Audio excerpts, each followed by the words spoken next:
এখন আমরা প্র্যাকটিক্যাল কিছু কথায় আসি যে কিভাবে আমরা এই 10টা দিনকে কাজে লাগাতে পারি। আমি সবার আগে দোয়া করছি আল্লাহ পাক যেন আমাকে সবার আগে এর উপর আমল করা তৌফিক দান করেন, আমার পরিবারকে তৌফিক দান করেন এবং অতঃপর আপনাদের সবাইকে যেন আল্লাহ পাক এই তৌফিক দান করেন, আমিন। 1 নাম্বার, যদিও কাজটা খুব ডিফিকাল্ট এবং এই যুগে এই জেনারেশনের জন্য কাজটা অনেক বেশি ডিফিকাল্ট, অলমোস্ট ইম্পসিবলের মতো, সেটা হচ্ছে এশার নামাজের পরপর ঘুমিয়ে যাওয়া, তাই না ভাই? এই কাজটা এখন কোয়াইট ইম্পসিবল, এশার নামাজের পরপর ঘুমিয়ে যাওয়া। কিন্তু চেষ্টা করতে হবে, আল্লাহ তৌফিক দান করুক, 10টা 11টার মধ্যেই যেন আমরা ঘুমিয়ে পড়তে পারি। আল্লাহ পাক তৌফিক দান করুন, সবার আগে যেন আমাকে তৌফিক দান করে। কোনো কোনো রাত এমনও কেটে যায় ফজরের নামাজ পড়তে হবে জন্য সারা রাত জেগে থাকতে হচ্ছে। আর আমাদের সময়ে বারাকা কমে গেছে, জানেন? আমাদের সময়ের মধ্যে বারাকা কমে গেছে, এটাও কিয়ামতের সাইন। নবী সাল্লাল্লাহু আলাইহি ওয়াসাল্লাম বলেছিলেন কিয়ামতের আগে আগে একটা বছর একটা মাসের মতো চলে যাবে, একটা মাস একটা সপ্তাহের মতো যাবে, একটা সপ্তাহ একটা দিনের মতো চলে যাবে, একটা দিন একটা ঘন্টার মতো চলে যাবে। তাই হচ্ছে না এখন? এই 7 দিন আগে আমরা জুমা পড়লাম, দেখেন 7 দিন। এই যে গত কয়দিন আগেই আপনি কুরবানির পশু জবাই করলেন, আবার কুরবানির ঈদ আপনার সামনে। সময় খুব দ্রুত চলে যাচ্ছে, আমরা বুঝতে পারছি না। এর কারণ হচ্ছে, একটা কারণ আমি ফাইন্ড আউট করেছি, এটা হচ্ছে আমরা এখন ফজরের সলাতটাকে জামায়াতে গুরুত্ব দিচ্ছি না এবং ফজরের নামাজের পর থেকে আমরা জেগে থাকছি না, অনেকেই, বেশিরভাগই যারা থাকছে আলহামদুলিল্লাহ। এই কারণে ওই যে বরকতময় সময়টা সকালে, এটা আমরা পাচ্ছি না। এই কারণে দিনটা আমাদের ছোট হয়ে আসছে, দিনে কাজগুলো আমরা শেষ করতে পারছি না, রাত জাগতে হচ্ছে, আর রাত জাগলে তো ফজরে ওঠা সম্ভব হচ্ছে না। সো এই সমস্যাটা হচ্ছে ফজর কেন্দ্রিক, ফজরটাকে গুরুত্ব দিতে হবে সবচেয়ে বেশি। আল্লাহ পাক আমাকে তৌফিক দেখ, আপনাদের সবাইকে তৌফিক দান করুন। এই 10টা দিন আমরা প্র্যাকটিস করবো ইনশাআল্লাহ। রমাদান মাসে আমরা যেমন প্র্যাকটিস করেছিলাম 1 মাস আল্লাহর আনুগত্যের, এই 10টা দিন উৎসবের উৎসাহ নিয়ে আমরা আবার প্র্যাকটিস করবো ইনশাআল্লাহু আজ্জা ওয়া জাল। আর এই বিষয়গুলো বেশি বেশি প্রচার করবেন অনলাইনে, কারণ আমাদের জাতিটা, আমি জানি না সৌভাগ্য না দুর্ভাগ্য, আমরা খুব ইস্যু পাগল জাতি। ইস্যু একটা ধরিয়ে দিবেন, এটা নিয়ে রাস্তা থাকবে, যে কোনো ইস্যু। নবী সাল্লাল্লাহু আলাইহি ওয়াসাল্লামকে অবমাননা করা হয়েছিল, এখন কয়জনের মনে আছে? মনে আছে কয়জনের? তারপরে ইস্যু চলে আসলো বন্যা, এখন কয়জনের মনে আছে যে বন্যা হয়েছিল? এখন আছে সেতু, এটা নিয়ে সবাই কথাবার্তা বলছে। এরপরে দেখবেন আরেকটা নতুন ইস্যু, সেতুর কথা মানুষ ভুলে যাবে। আমরা কেন জানি সাইকোলজিক্যালি এমন হয়ে গেছে যে ইস্যু একটা ধরিয়ে দিলেই 5 দিন 7 দিন 10 দিন কথা বলতে থাকি, আবার ইস্যুও শেষ, কথা বলাও শেষ, মানুষ ভুলে যায়। তো এই কারণে মনে করিয়ে দেওয়ার স্বার্থে জিলহজের 10 দিনের ফজিলত আমাদের সবাইকে মনে করিয়ে দেওয়া লাগবে, ঠিক আছে? অনলাইন অফলাইনে সবাই প্রচার করবেন। এই 10 দিন নেক আমলের জন্য একটা উৎসবের উপহার আল্লাহর পক্ষ থেকে। এই 10টা দিন যেন আমরা আল্লাহর পক্ষ থেকে এই উপহারকে কাজে লাগাই, বেশি বেশি নেক আমল করি, পরকালকে গুছিয়ে নেই। পারবো না ইনশাআল্লাহ? ইনশাআল্লাহ। প্রথম কাজ, আর্লি ঘুমিয়ে যাওয়ার চেষ্টা করা। 2 নাম্বার, ফজরের নামাজের মিনিমাম আধা ঘন্টা আগে ঘুম থেকে ওঠার চেষ্টা করা। ফজরের নামাজ কয়টা আপনাদের এখানে? 4:30টায়, 4টা বা 4:45টায় ওঠার চেষ্টা করতে হবে। আল্লাহ পাক তৌফিক দান করুন। ওযু ইস্তেঞ্জা করার পরে মিনিমাম 2 থেকে 4 রাকাত নফল নামাজ পড়বে, মিনিমাম 2 থেকে 4 রাকাত নফল নামাজ পড়বে। আমরা জানি যে আমরা নবী সাল্লাল্লাহু আলাইহি ওয়াসাল্লামের মতো তাহাজ্জুদ পড়তে পারবো না, পারবেন? তার 2 রাকাত নামাজে তিনি প্রায় 4 পারা কোরআন তেলাওয়াত করেছেন। 2 রাকাত নামাজে 4 থেকে 4.5 পারা কোরআন তেলাওয়াত করেছেন। আমরা কি পারবো? আমরা পারবো না। মিনিমাম 2 রাকাত নামাজ বা 4 রাকাত নামাজ তো পড়তে পারি। এবং ওই সময়টা হচ্ছে দোয়া কবুলের সময়। আল্লাহ পাক প্রথম আসমানে নেমে আসেন। আল্লাহ পাক কীভাবে নেমে আসেন এটা আল্লাহ পাকের ব্যাপার, এটা নিয়ে আমাদের মাথা ব্যথা ঘামানোর দরকার নাই। আল্লাহ নেমে এসে আহ্বান করতে থাকেন, কারো কি কোনো চাওয়া আছে আমার কাছে? আমি সেই চাওয়া পূরণ করে দিব। কেউ কি অসুস্থ আছো? আমাকে ডাকলে আমি শেফা দিয়ে দিব। কেউ কি আমার কাছে ক্ষমা চাইবে? আমি ক্ষমা করে দিব। কেউ কি আমাকে ডাকবে? আমি তার ডাকে সাড়া দেব। এভাবে ফজর পর্যন্ত আল্লাহ পাক আহ্বান করতে থাকেন, কিন্তু আমরা আসলে ঘুমিয়ে থাকি। আল্লাহ পাক আমাদেরকে মাফ করে দিন এবং এই নেক সময়গুলোকে কাজে লাগানোর তৌফিক আল্লাহ পাক দান করুন, আমিন। এরপরে আমরা চলে আসবো ইনশাআল্লাহ ফজর জামাতে। এবং নামাজের বাহ্যিক মাসআলাগুলোকে নিয়ে বেশি বাড়াবাড়ি করবেন না, অভ্যন্তরীণ বিষয় নিয়ে ফোকাস করেন। বাহ্যিক মাসআলা নিয়ে আমরা যথেষ্ট বাড়াবাড়ি করেছি, অভ্যন্তরীণ যে বিষয়টা আছে, নামাজের আধ্যাত্মিকত্ব, নামাজের রুহানিয়াত, নামাজের মারেফত, আল্লাহকে পাওয়া, নামাজের আত্মশুদ্ধি, ইহসান, এটা নিয়ে বেশি ফোকাস করে। আমরা তর্ক করি হাত বাঁধা নিয়ে, তাই না? হাত বাঁধা নিয়ে, রফুল ইয়াদায় নিয়ে, আমিন নিয়ে, এগুলো নিয়ে আমরা তর্ক করি। কয়জন তর্ক করেছি যে নামাজে কতটুকু মনোযোগ থাকলো তাই নিয়ে? কোনটা বেশি ইম্পর্টেন্ট? নামাজ যদি মনোযোগই না থাকে, আমার হাত বাঁধা দিয়ে আল্লাহ পাক যায় আসে নাকি? একটা বাহ্যিক আমল করেছি, আল্লাহ পাক নেকি দিবেন, ঠিক আছে ইনশাআল্লাহ। নামাজের ইহসানটা সবচেয়ে বেশি গুরুত্বপূর্ণ নয় কি? ফাওয়াইলুল লিল মুসাল্লিন আল্লাযীনা হুম আন সালাতিহিম সাহুন, যারা নামাজ সম্পর্কে উদাসীন। তো নামাজে দাঁড়িয়ে যদি আমি সারা দুনিয়ার বিষয় চিন্তা করতে শুরু করি, তাহলে আমার হাত কোথায় বাঁধলাম এটা কি আল্লাহ পাক দেখবেন? আল্লাহ পাক আমাদেরকে বোঝার তৌফিক দান করুন যে মূল বিষয় কোনটা সেটা নিয়ে ফোকাস করি। আমরা মুসলিমরা জাতি হিসাবে এখন মূল বিষয়গুলোকে বাদ দিয়ে গৌণ বিষয় নিয়ে বেশি ফোকাস করি। এটা আমাদের অধঃপতনের অন্যতম একটা কারণ। আল্লাহ পাক আমাদেরকে বোঝার তৌফিক দান করুন, আমিন। জামাতে নামাজ পড়ার পরে আপনারা চলে যাবেন না হুট করে, এখানে বসে থাকবেন। বসে বসে তাসবিহ তাহলিল করবেন, জিকির আজগার করবেন। খুব কমন তাসবিহ আছে কিছু, আয়াতুল কুরসি পড়বেন একবার, সূরা ফালাক, ইখলাস, নাস 3 বার করে পড়বেন। তারপরে আল্লাহুম্মা আনতাস সালাম ওয়া মিনকাস সালাম তাবারাকতা ইয়া যাল জালালি ওয়াল ইকরাম পড়বেন। আল্লাহুম্মা আইন্নি আলা যিকরিক ওয়া শুকরিকা ওয়া হুসনি ইবাদাতিক পড়বেন। আল্লাহুম্মা ইন্না নাসআলুকা ইলমান নাফিআন ওয়া আমালান মুতাকাব্বালান ওয়া রিজকান তাইয়্যিবা, এটা পড়বেন। দরুদ শরীফ পড়বেন 10 বার। তারপরে পড়বেন রাদিতু বিল্লাহি রাব্বান ওয়া বিল ইসলামি দীনান ওয়া বি মুহাম্মাদিন নাবিয়্যা 3 বার। হাসবি আল্লাহ লা ইলাহা ইল্লা হু আলাইহি তাওয়াক্কালতু ওয়া হুয়া রাব্বুল আরশিল আযীম 7 বার। সুবহানাল্লাহি ওয়া বিহামদিহি আদাদা খালকিহি ওয়া রিদা নাফসিহি ওয়া জিনাতা আরশিহি ওয়া মিদাদা কালিমাতিহি 3 বার। তারপরে আরও অনেক আছে, বলতে গেলে আসলে সময় শেষ হয়ে যাবে। আমি একটা বইয়ের নাম বলে দিই, এই বইয়ের মধ্যে সব পাবেন, ঠিক আছে? বইটার নাম হচ্ছে হিসনুল মুসলিম। কি নাম?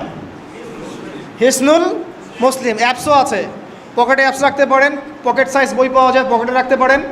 নামাজের পরে খুলে খুলে পড়বেন। এগুলো করতে গিয়ে আপনাকে কেউ বাধা দিবে? এগুলো করলে কি আপনি সন্ত্রাসী হয়ে যাবেন, মৌলবাদী হয়ে যাবেন, জঙ্গি হয়ে যাবেন? এই আমলগুলো করবেন, ছাড়বেন না, ঠিক আছে? আমল ছাড়বেন না। আমল সেই জিন্দেহি বানতা, একটা কথা আছে, আমল দিয়েই জীবন গঠিত হয়, জীবন গড়ে। আল্লাহ পাক তৌফিক এনায়েত করুন। আরেকটা কথা বলি, ফজরের নামাজের পরে চেষ্টা করেন আধা ঘন্টা থেকে 1 ঘন্টা কোরআন তেলাওয়াত করার জন্য। পারা যাবে ভাই ইনশাআল্লাহ? আবার বলছি, প্রত্যেক হরফে 10 নেকি পাবেন ইনশাআল্লাহ। কোরআন তেলাওয়াত করলে, অর্থ না বুঝেও যদি তেলাওয়াত করেন, প্রত্যেক হরফে 10 নেকি পাবেন ইনশাআল্লাহ।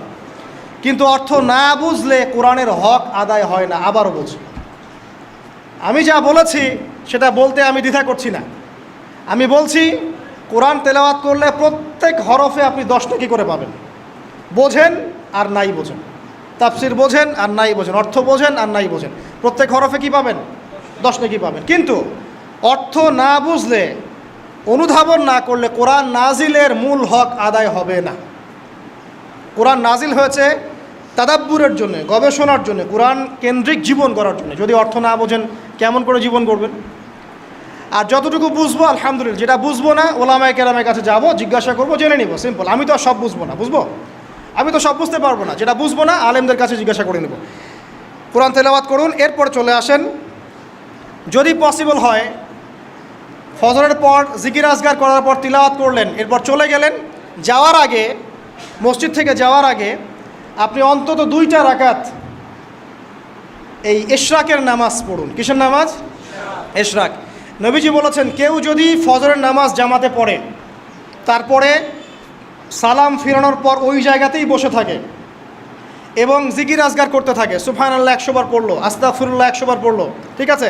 লা ইলাহা ইল্লাল্লাহ ওয়াহদাহু লা শারীকা লাহ লাহুল মুলক ওয়া লাহুল হামদ ওয়া হুয়া আলা কুল্লি শাইইন কাদির, এগুলো পড়লো। তারপরে ধরেন দরুদ শরীফ পড়লো ইত্যাদি। জিকির আজগার শেষ করে সূর্য উঠে যাওয়ার পরে সে যদি 2 রাকাত নামাজ পড়ে, মাত্র 2 রাকাত, সে ফিরে যাবে একটা কবুল হজ, একটা কবুল ওমরার নেকি নিয়ে ফিরবে ইনশাআল্লাহ। আরেকটা নামাজ আছে, যদি পসিবল হয় পড়তে পারেন, 8টা থেকে 10টার মধ্যে পড়ে ফেললে ভালো, এরপরে সূর্য উঠে যায়, সূর্য গরম হয়ে যায়। সেটা হলো আপনার এই চাশতের নামাজ, যেটাকে আমরা বলি সলাতুদ দুহা, চাশতের নামাজ। আমরা অনেকে রিজিকের সমস্যায় ভুগি না? দারিদ্রতা, রিজিকের সমস্যা, আমাদের অভাব, এই সমস্যা আছে না? চাশতের নামাজ যে ব্যক্তি নিয়মিত পড়বে তাকে 2টা ফজিলত দেওয়া হয়। কয়টা ফজিলত? চাশতের নামাজ যে ব্যক্তি নিয়মিত পড়ে তার 2টা স্পেশাল ফজিলত। এক, তাকে দ্বীনের জ্ঞান দেওয়া হবে, ইলম মুখস্থ ক্ষমতা দেওয়া হবে। আপনি হিফজ ক্ষমতা বেড়ে যাবে, কোরআন সুন্নাহ মুখস্থ রাখতে পারবেন ভালো ইনশাআল্লাহ, আল্লাহর পক্ষ থেকে বুঝ দেওয়া হবে। আরেকটা হচ্ছে আপনার দারিদ্রতা আল্লাহ পাক দূর করে দেবেন। এগুলা পরীক্ষিত আমল ভাই, এগুলা কোনো গাল গল্প বলছি না, এগুলো পরীক্ষিত। আরেকটা আছে, সূরা ওয়াকিয়া রাতে তেলাওয়াত করেন, সূরা ইযা ওয়াকাআতিল ওয়াকিয়া লাইসা লিওয়াকাআতিহা কাযিবা, এই সূরাটা আপনি তেলাওয়াত করেন, দেখবেন দারিদ্রতা চলে যাবে ইনশাআল্লাহ আযজা ওয়া জাল, চলে যাবেই ইনশাআল্লাহ। এবার আসুন কোরআন তেলাওয়াত নিয়ে 2টা কথা বলে দেই। কিছু কিছু সূরার কিছু কিছু অংশ মুখস্থ করে ফেলার চেষ্টা করেন। প্রত্যেক দিন এই অংশটুকু আপনি নিজে তেলাওয়াত করবেন।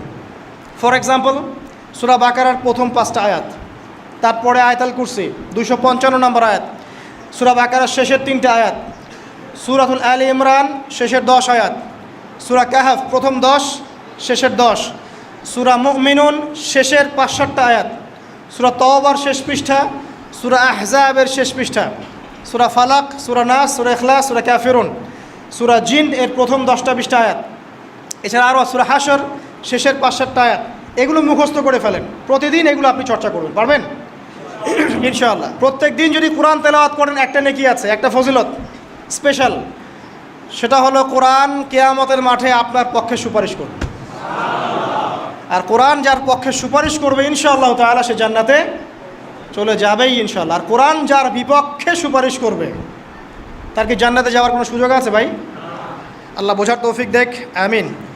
চাষতের পরে এশা এগুলো আমরা জামায়াতে আদায় করার চেষ্টা করবো ইনশাআল্লাহ আযজা ওয়া জাল। আল্লাহ পাক আমাদের সবাইকে তৌফিক দান করুন। আজকে জুমার নামাজে আমরা যেমন সবাই এসেছি, একইভাবে যেন আসর মাগরিব এশাতেও সবাই আসতে পারি, এই নিয়াত আমরা পাকাপোক্ত করি। যদি জামাত না পান, ঘুমিয়ে থাকেন বা ভুলে যান, যখনই ঘুম থেকে উঠবেন তখনই নামাজ, যখনই ঘুম থেকে উঠবেন তখনই নামাজ। যদি ভুলে যান, মনে হবে তখনই নামাজ।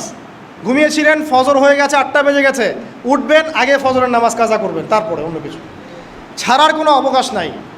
মান তারাকা সালাতান মুতাআম্মিদান ফাকাদ কাফার, একটা হাদিসে নবীজি বলেছেন, যে ব্যক্তি নামাজ ইচ্ছাকৃতভাবে ইচ্ছা করে ছেড়ে দিল, ইচ্ছা হইলো পড়লাম, ইচ্ছা হইলো পড়লাম না, ফাকাদ কাফার, সে ব্যক্তি কুফরি করল। বাইনাল আবদি ওয়া বাইনাশ শিরকি ওয়াল কুফরি তারকুস সালাহ, একজন আল্লাহর বান্দা আর একজন মুমিন মুসলিম এর মধ্যে পার্থক্যই হচ্ছে নামাজ। এমনও হাদিস আছে যে প্রচণ্ড রকম জালেম ফেরাউনের মতো শাসক সম্পর্কে সাহাবীরা জিজ্ঞাসা করেছিলেন, যদি এরকম জুলুম হয় ইয়া রাসূলুল্লাহ, আমরা কি করব? আমরা কি প্রতিহত করব না? নবীজি বলেছেন, ইল্লা মা সাল্লাও, না, যতক্ষণ তারা সালাত আদায় করে ততক্ষণ তাদের বিরুদ্ধে যেও না। তার মানে নামাজ নাই, ইসলামের খাতায় নাম নাই। অতএব নামাজ কাজা হয়ে গেলেও কাজা করবেন, ভুলে গেলেও নামাজ আদায় করবেন। যদি জামাত না পান বাসায় পড়বেন, যদি পসিবল হয় মসজিদে জামাত শেষ হয়ে গেছে বাসায় জামাত করে পড়বেন, নামাজের কোনো মাফ আল্লাহ পাক তৌফিক দান করুন, আমিন। এরপরে আসেন, 2টা নামাজ আছে এটা আমরা পড়ি না, বা অনেকে পড়ি অনেকে অবহেলা করি, কিন্তু এটা বড় ফজিলত আছে, বলবো। বেলাল রাদিয়াল্লাহু আনহু নাম শুনেছেন? যখনই নবী সাল্লাল্লাহু আলাইহি ওয়াসাল্লাম জান্নাতে যেতেন, মানে জান্নাত আল্লাহ পাক তাকে দেখাতেন, তখনই তিনি তার বেলাল রাদিয়াল্লাহু আনহুর পায়ের শব্দ শুনতে পারতেন। বেলাল রাদিয়াল্লাহু আনহুর পায়ের শব্দ তিনি শুনতে পারতেন। আর একজন যোগ্য নেতা যিনি, তিনি তার অনুসারীর পায়ের শব্দও চিনেন। কথা বুঝতে পারছেন? আচ্ছা, গলার ভয়েসও চিনেন।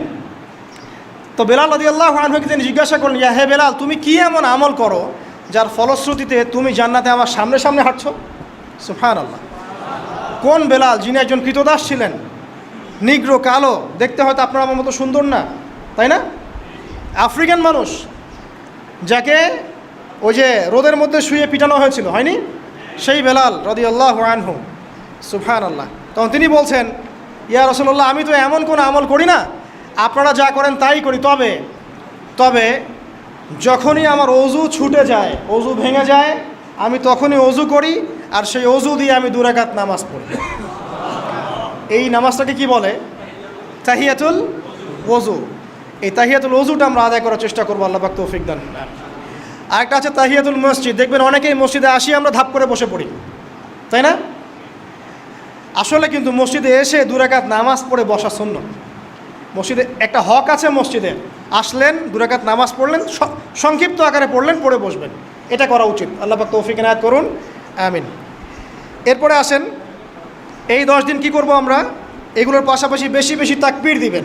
তাকবীর মানে আল্লাহু আকবার, আল্লাহু আকবার, লা ইলাহা ইল্লাল্লাহ, আল্লাহু আকবার, আল্লাহু আকবার, ওয়ালিল্লাহিল হামদ। সাহাবীদের মধ্যে আবু হুরায়রা রাদিয়াল্লাহু আনহু, আব্দুল্লাহ ইবনে আব্বাস, আব্দুল্লাহ বিন ওমর, এই বিখ্যাত সাহাবীরা যখন এই 10 দিনে উপস্থিত হতেন, তারা বাজারে গেলেও তারা বাজারে গিয়ে তাকবীর দিতেন জোরে জোরে। অন্য সবাই শুনে সবাই তাকবীর দিত, তাহলে সমস্বরে তাকবীর হতো। এই সুন্নাহটা চালু করা যেতে পারে। আল্লাহ পাক আমরা সবাইকে তাকবীর দেওয়ার তৌফিক দান করুন, আমিন। এরপর এই 10 দিন আমরা বেশি বেশি যে কাজটা করার চেষ্টা করবো সেটা হলো তওবা। বেশি থেকে বেশি তওবা করার চেষ্টা করা উচিত। আর তওবা মানে শুধু আস্তাগফিরুল্লাহ ওয়া আতুবু ইলাইহি পড়া নয়। তওবার 2টো ভাগ আছে। কবিরা গুনার জন্য একরকম তওবা, আর সগীরা গুনাহ এমনি এমনি মাফ হয়ে যায়। সগীরা গুনার জন্য একটা সগীরা গুনাহ হয়েছে, আপনি একটা ভালো কাজ করলেন, আগের গুনাহ মাফ। একটা গুনাহ হয়েছে, আপনি ওযু করলেন, চোখের হাতের সব গুনাহ মাফ। একটা গুনাহ হয়েছে, আপনি সদকা করলেন, গুনাহ মাফ। মানে গুনাহ মাফের অনেক সুযোগ আছে, কিন্তু কবিরা গুনাহ মাফের শর্ত আছে। শর্ত কি? 1 নাম্বার, পাক্কা নিয়াত করা যে আর কোনোদিন এই কাজটা করবো না ইনশাআল্লাহ। 2 নাম্বার, ইচ্ছা করে ওই পাপে আর লিপ্ত না হওয়া। এবং 3 নাম্বার, নিজে এই পাপের জন্য কান্নাকাটি করা, অনুতপ্ত থাকা, তাহলে ইনশাআল্লাহ মাফ হয়ে যাবে। আরেকটা শর্ত আছে, যদি পাপটা অন্য কারোর সাথে সম্পৃক্ত হয়, যেমন ধরেন কারো টাকা মেরে দিয়েছেন, টাকা শোধ করেন নাই, যেটা আমাদের সমাজের ট্রেডিশন হয়ে গেছে এখন। জমি মেরে দিয়েছেন, শোধ করছেন না, মান সম্মানের হানি করছেন, মিথ্যা অপবাদ দিচ্ছেন, হ্যাঁ, এক কথায় মানুষের সাথে সম্পৃক্ত হক, মানুষের ক্ষতি করেছেন আপনি, তখন কি করতে হবে? তখন ওই মানুষের কাছে গিয়ে ক্ষমা নিতে হবে। খুব ডিফিকাল্ট, এবং এটার জন্য একটা বড় মনের দরকার আছে, মনের স্বচ্ছতার দরকার আছে। ভাই, আমি তোমার টাকা ধার নিয়েছিলাম, দেই নাই, এই নাও টাকা, শোধ করে দিলাম। ভাই, আমি তোমাকে ভালো মন্দ বলেছিলাম, তোমার গীবত করেছি, আল্লাহ তোমাকে মাফ করে দেয়, তুমি আমাকে মাফ করে দাও। খুব ডিফিকাল্ট এগুলা করতে হলে বড় মন লাগবে। আর যদি এগুলো আমরা না করতে পারি তাহলে সমস্যা আছে। কিয়ামতের মাঠে আল্লাহ পাক ধরবেন, এবং যারা হকগ্রস্ত এদেরকে দাঁড় করাবেন। কিয়ামতের মাঠে নিজের নেকি তাকে দিয়ে ঋণ শোধ করতে হবে, অথবা তার গুনাহ নিজের আমল নামে নিয়ে ঋণ শোধ করতে হবে। কোনটা বেটার বলেন? দুনিয়াতে ছোট হওয়া না পরকালে ছোট হওয়া? তাই আমরা সবাই সবার কাছে মাফ চেয়ে নেই যে আল্লাহ পাক আমরা সবাইকে মাফ করে দেখ। যদি আমি আপনাকে কষ্ট দিই, আপনি আমাকে মাফ করে দেন। যদি আপনি আমাকে কষ্ট দিয়ে থাকেন, আমি আপনাকে মাফ করে দিলাম। এই বিষয়ে চলে আসেন। আল্লাহ পাক তৌফিক দান করুন, আমিন। আর একটা তওবা করুন, আস্তাগফিরুল্লাহাল্লাযী লা ইলাহা ইল্লা হুয়াল হাইয়ুল কাইয়্যুম ওয়া আতুবু ইলাইহি, দিনে 70 বার বা 100 বার, দিনে 70 বার বা 100 বার। যদি না পারেন, অ্যাটলিস্ট এতটুকু বলবেন, আস্তাগফিরুল্লাহ ওয়া আতুবু ইলাইহি, আস্তাগফিরুল্লাহ ওয়া আতুবু ইলাইহি, 70 বার বা 100 বার। এরপরে আসেন, এই 10 দিনের অন্যতম একটা আমল হতে পারে সওম রাখা। যদি পারি এই 10টা দিন সওম রাখবো, যারা পারছি না মিনিমাম 3টা 4টা 5টা অ্যাটলিস্ট রাখবো। আর যারা সেটাও পারছি না, কমপক্ষে আরাফার দিনের সিয়ামটা যেন মিস না যায়, ঠিক আছে? আরাফার দিনের সওম যেন মিস না যায়। আল্লাহ পাক তৌফিক এনায়েত করুন সবাইকে, আমিন। আরাফার দিনের সওম বিগত 1 বছর, আগামী 1 বছরের গুনাহ মাফের কারণ হয়ে যাবে ইনশাআল্লাহ। যত গুনাহ আমরা করেছি 1 বছরে, আরাফার সওম রাখলে সমস্ত গুনাহ মাফ হয়ে যাবে। একটা হাদিসে পড়েছিলাম, ইবলিস আরাফার দিনে সবচাইতে বেশি অনুতপ্ত হয়, মানে হতাশায় ভোগে। একটু আগে বললাম না, ইবলিস আমাদের প্রতিবন্ধকতা, সে সবচেয়ে বেশি হতাশায় ভোগে আরাফার দিনে। আরাফার দিনে আল্লাহ পাক কাছাকাছি চলে আসেন, রহমত নাজিল হতে থাকে, সেটা দেখতে পারে। এবং আরাফার দিনে আল্লাহ পাক যত মানুষকে মাফ করে দেন এবং জাহান্নাম থেকে মুক্তি দেন, তা অন্য কোনো দিনে করেন না। অগণিত অসংখ্য মানুষকে আল্লাহ পাক আরাফার দিনে মাফ করে দেবেন ইনশাআল্লাহ। অতএব এই দিন সওম রাখতে হবে। কারা সওম রাখবে? যারা হজ করছে না তারা রাখবে, মানে আমরা যারা হজ করতে যেতে পারিনি এবার, তারা রাখবো ইনশাআল্লাহ তাআলা। এছাড়া বেশি বেশি সওম রাখার চেষ্টা করা উচিত এই 10 দিন। ফজিলত একটা হাদিস একটু আগে বলেছি, একটা সওম আপনার কি হবে? 1 বছর সওমের নেকি পাওয়া যাবে ইনশাআল্লাহ তাআলা। হজ এবং উমরা করা, যারা এই 10 দিনে হজ উমরা সুযোগ পেয়েছে, তারা আল্লাহ পাকের মেহমান। আমরা দোয়া করবো আল্লাহ পাক তাদের সবাইকে সুস্থতার সাথে হজ করা তৌফিক দান করুন, এবং আমাদেরকেও জীবনে অন্তত একটাবার হলেও মাকবুল হজ করা তৌফিক আল্লাহ পাক দান করুন, আমিন। এবং একটা হাদিস এসেছে, যে ব্যক্তি বিশুদ্ধভাবে হজ করতে পারে, মাকবুল হজ, মাবরুর হজ, সেই ব্যক্তি ওই দিনের মতো নিষ্পাপ হয়ে যাবে যেদিন তার মা তাকে প্রসব করেছিল। সুবহান। আরও একটা কাজ আছে এই 10 দিনে, সেটা হলো ঈদ উল আজহা এবং কোরবানি। ইনশাআল্লাহ তাআলা নেক্সট যে খুতবা আসবে সেই খুতবায় আমরা কোরবানি, এর মর্ম, এর গভীরতা, এর শিক্ষা নিয়ে আলোচনা করব ইনশাআল্লাহ। তবে কোরবানির সামনে আছে, এই 10 দিনের মধ্যে আমরা পশু কিনব। পশু কেনার সময় আপনি আপনার সামর্থ্যের সেরাটা কিনবেন এবং পশুকে কেন্দ্র করে কোনো রকম শো অফ করবেন না। আমারটা 1,60,000, আমারটা 1,80,000, কত ভাই এত, গলায় লটকিয়ে দেওয়া, এইসব কাজ করতে যাবেন না, ঠিক আছে? কিন্তু পশুকে আপনি মহব্বত করবেন, পশুকে নিজ হাতে খাওয়াবেন, পানি পান করাবেন, যাতে তার প্রতি আপনার মহব্বত সৃষ্টি হয়। এবং এই মহব্বতের প্রাণীটাকে আপনাকে কুরবানি দিতে হবে। মনে রাখবেন, যিনি কুরবানি দিচ্ছেন তিনি যেন একজন ইসমাইল আলাইহিস সালাম, যাকে কুরবানি দেওয়া হচ্ছে সে যেন যিনি কুরবানি দিচ্ছেন তিনি যেন একজন ইব্রাহিম আলাইহিস সালাম, আর যাকে কুরবানি দেওয়া হচ্ছে সে যেন একটা ইসমাইল আলাইহিস সালাম। সবচেয়ে প্রিয় বস্তুটাকে কুরবানি করতে হবে। এই জন্যে আপনি আপনার সামর্থ্যের সেরাটা কিনবেন। এখানে অনেক মাসআলা আছে, আমি মাসআলাগুলো দিতে যাচ্ছি না। অনেক বড় বড় আলেম ওলামা আছেন, তাদের শরণাপন্ন হয়ে আপনারা এগুলোর মাসআলা নিয়ে নেবেন, ঠিক আছে? তবে আমি একটা বিষয় বলবো খালি, কুরবানিকে কেন্দ্র করে কোনো রকম রিয়া, অহংকার, লোক দেখানো কাজ করতে যাবেন এবং পরিবেশ দূষণ হয় এমন কোনো কাজও করতে যাবেন। জাস্ট ইসলামের সৌন্দর্য ফুটিয়ে তুলবেন, এর যে হক, মিসকিনের হক, আত্মীয়দের হক, এটা ঠিকঠাক মতো আদায় করবেন। এখানকার গোশত, রক্ত, মাংস কোনো কিছু আল্লাহর কাছে যাবে না, শুধুমাত্র আমার বিশুদ্ধ ইখলাসটাই আল্লাহর কাছে যাবে। অতএব এটা মনে রেখে কোরবানি করা উচিত। আল্লাহ পাক তৌফিক ইনায়াত করুন, আমিন। ইনশাআল্লাহ কোরবানির গভীর শিক্ষা সম্পর্কে আগামী জুমায় কথা হবে। আর সর্বশেষ কথা হলো যে এই কাজগুলো, কোরবানি বলেন, এই যে নামাজ, তাসবিহ, তাহলিল, কোরআন তেলাওয়াত, তওবা, তাকবীর, সওম, এই কাজগুলো পারিবারিকভাবে এবং সামাজিকভাবে করার চেষ্টা করে, তাহলে ইসলামের সংস্কৃতি, হৃদ্যতা, ভালোবাসা ফুটে উঠবে। ইসলামের সৌন্দর্য অমুসলিমদের কাছে পরিস্ফুটিত হবে। ইনশাআল্লাহ দেখবেন এই সৌন্দর্য দেখে তারা ইসলামের পথে ফিরে আসবে ইনশাআল্লাহ। এবং আল্লাহ রাব্বুল আলামিন এই সুযোগটা কাজে লাগিয়ে আমরা যেন আমাদের বিগত গুনাহগুলো মাফ করিয়ে নিতে পারি, বেশি বেশি নেক আমল করতে পারি, এই 10টা দিন কাজে লাগাতে পারি। আল্লাহ পাক আমাদের সবাইকে সে তৌফিক ইনায়াত করুন, আমিন। আকুলু কওলি হাযা আস্তাগফিরুল্লাহ লি ওয়া লাকুম ওয়া লিসাইরিল মুসলিমিন। বারাকাল্লাহু লানা ওয়া লাকুম বিল আয়াতিল হাকীম। ইন্নাহু তাআলা জাওয়াদুন কারীমুন বাররাউফুর রহিম। সুবহানাকাল্লাহুম্মা বিহামদিক, আশহাদু আল্লা ইলাহা ইল্লা আনতা আস্তাগফিরুকা ওয়া আতুবু ইলাইক। আসসালামু আলাইকুম ওয়া রাহমাতুল্লাহি ওয়া বারাকাতুহু।